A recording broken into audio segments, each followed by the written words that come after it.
This presentation is about Nokia, its beginnings, its rise to dominance, and impact. Introduction.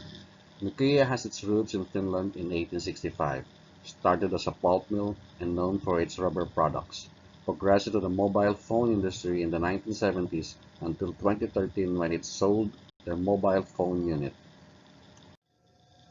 Nokia was founded by Finnish mining engineer Frederick Idestam and later with friend politician Leo Mechelin.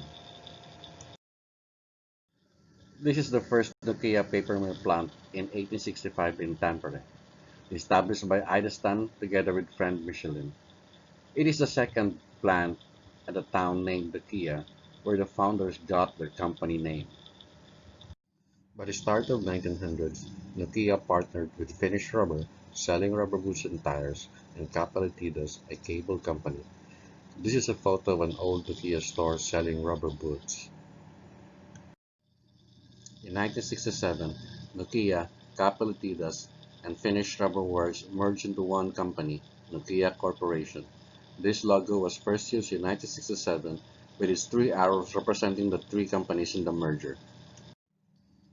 In 1970s, Nokia started building its telecommunications division by establishing its network equipment division. It started producing commercial and mobile radio for the military. Nokia started developing its 1G mobile phones, and it is the first automatic cellular phone system that was commercially available in 1981.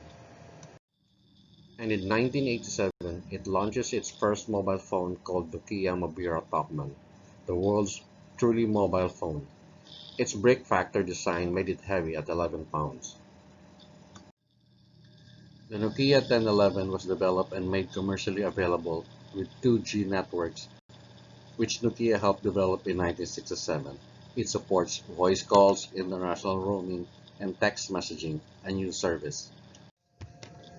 Nokia also ventured in personal computers in the 1980s with its release of the Nokia Booklet 3G Mini laptop, pictured above for a short time, later abandoned it. In the late 1980s, Nokia experienced financial difficulties and failed to find new growth. Losses were more than television. Rubber Division became a separate company and sold its paper mill. During the country's recession in 1993, telecommunications divisions were streamlined. Television and personal computers division were sold. That remained telecommunications as its sole concern. With its resources aimed at telecommunications, Nokia started to dominate the industry. Sales were up with 31 billion euros in 2001. Between 1998 and 2012, Nokia was the world's largest mobile phone manufacturer. By the year 2000, Nokia mass-produced popular models such as 5110, 3210, and the iconic 3310. In 2003, Nokia launched its Model 1100 phone, which sold over 250 million units, making it the world's best-selling phone handset and the best-selling consumer electronics device in the world at that time. In 2009, Nokia ventured into the smartphone line. Nokia loaded its smartphones with Symbian OS, which was widely used for PDAs.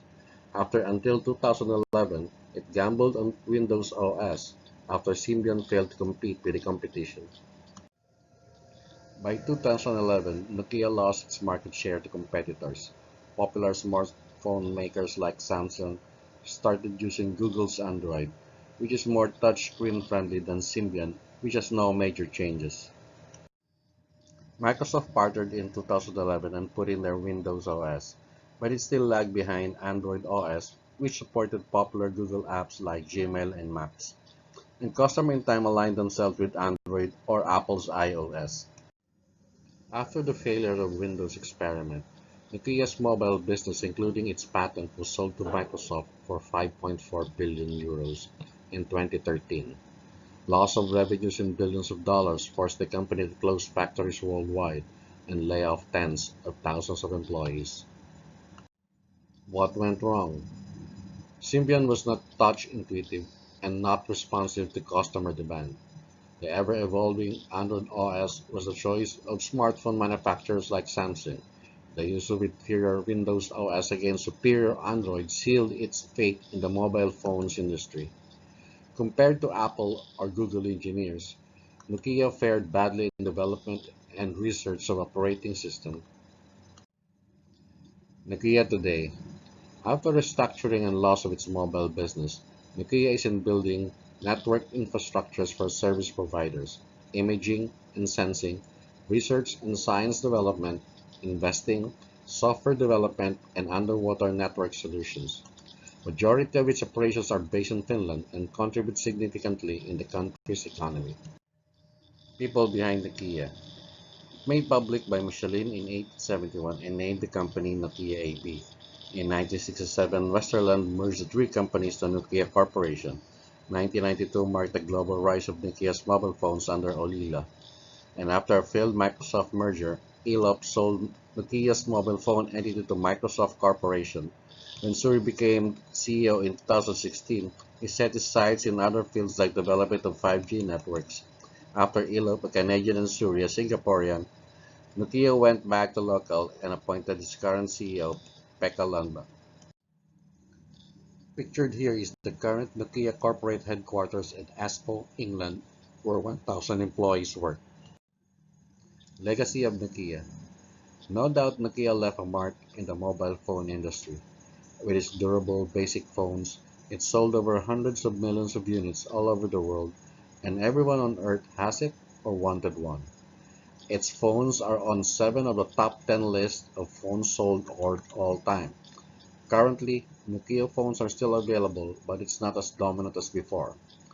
It was also named to the Ethisphere 2018 World's Most Ethical Companies list, making it one of the world's best companies.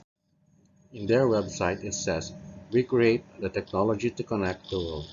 It has been the company's strategy from the start and will be moving in the future. Here's a Nokia phone startup animation video from YouTube.